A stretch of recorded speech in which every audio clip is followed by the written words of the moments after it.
quelle est l'opportunité aujourd'hui pour rentrer, pas comme investisseur, mais comme marketeur sur le marché ou l'industrie du Web3 et de faire des sous? Aujourd'hui, il y a dans le Web3, en fait, une demande qui est énorme, une demande en professionnel, en expert, en personnes compétentes. Et de l'autre côté, tu as une offre qui est ultra faible. Parce que cet écosystème est jeune, il n'y a pas encore beaucoup de personnes qui le maîtrisent, qui l'ont découvert, ou même à proposer leurs services dessus.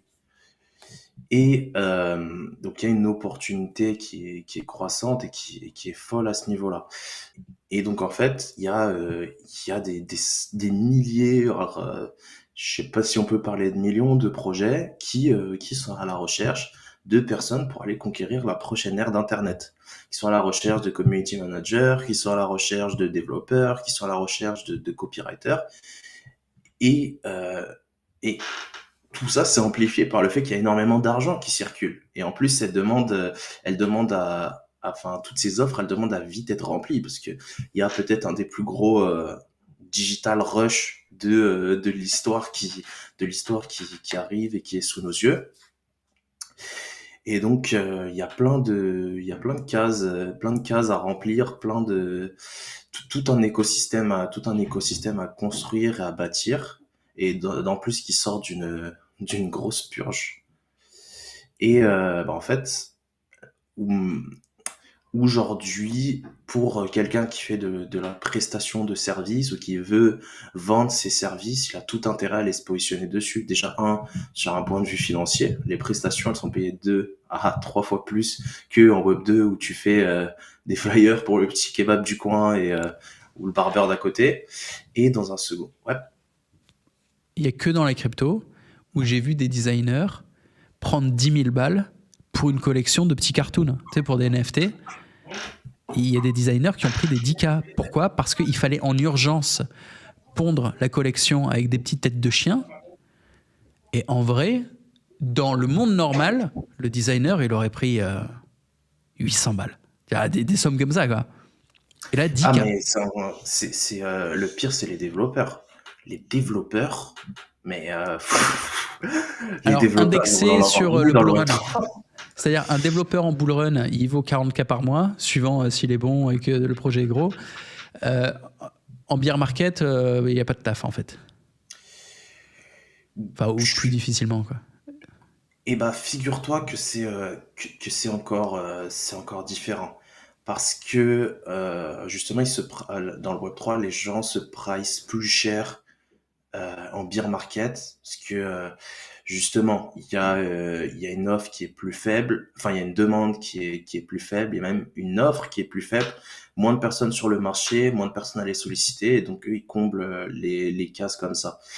Et c'est la même chose pour des designers où en fait en boule tu fais plus tu mises plus sur le volume que sur le reste. Bah putain, je savais pas que les devs étaient plus chers en beer. J'ai pas eu cette impression. Et Après, moi, ça fait longtemps que j'ai pas ouais, développé sur du Web3, mais je suis en train de m'y remettre, là. par Les exemple, gens sont pas au courant.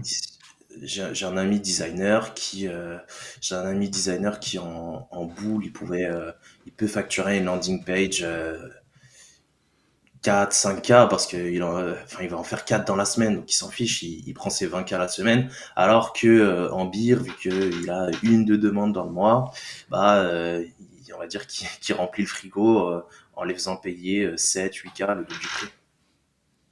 Hmm. Parce qu'il y a personne qui est capable de faire le taf. Ils se sont tous cassés, en fait, les acteurs sur le marché.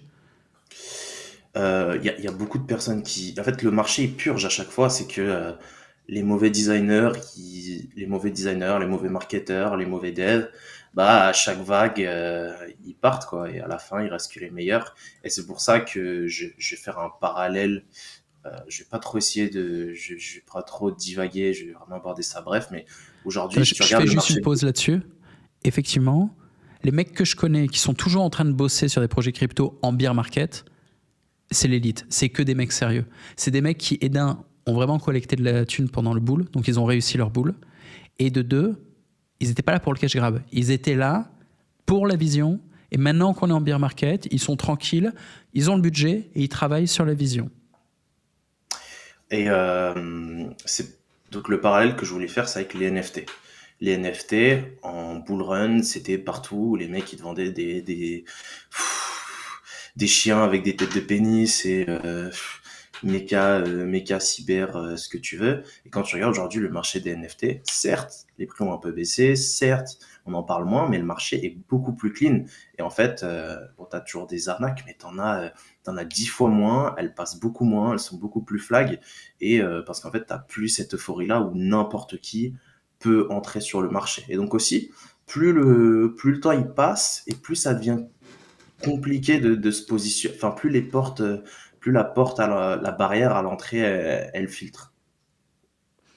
Ouais, ouais. On va voir ce que donnera le prochain bull. Généralement, chaque bull a un petit peu sa thématique.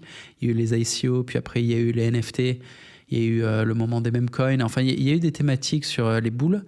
Et le prochain, on verra.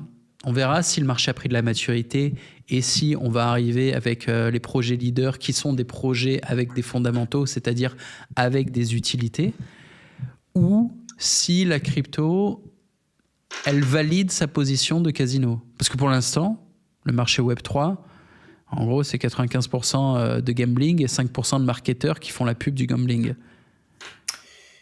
en termes Là où, d'utilité. en fait, le marché s'est divisé en deux. D'un côté, tu as ces collections leaders, ces grosses IP, des collections qui font des partenariats avec des Walmart, avec des Ubisoft. Et de l'autre côté, tu as le casino et tous les mêmes coins. Maintenant, c'est à chacun de voir où il veut se positionner. Ouais. Moi, j'ai tendance à vouloir bâtir. Donc, j'ai joué au casino malgré moi.